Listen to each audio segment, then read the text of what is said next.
Halo guys, kembali lagi bersama saya Uden Kuden, Suruden Takuden Kuden. Jadi ini teh aku teh mau ke sawah, mau lihat perkembangan padi setelah disemprot dan juga dipupuk. Dan langsung saja aku di sini berangkat. Dan ini ke sawahnya lumayan jauh ya guys, sejauh hati kamu dan hati aku.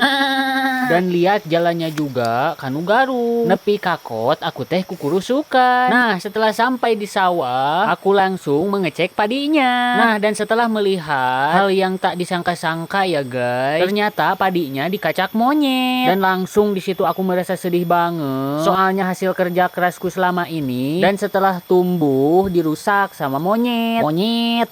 Dan lanjut di situ aku beresin. Soalnya lumayan lah masih ada 1-2 tangkai padinya yang masih tumbuh. Dan inilah resikonya ya guys, kalau bertani di pinggir hutan. Banyak aja deh hamanya. Udah segitu, mau bebe heula ka mama.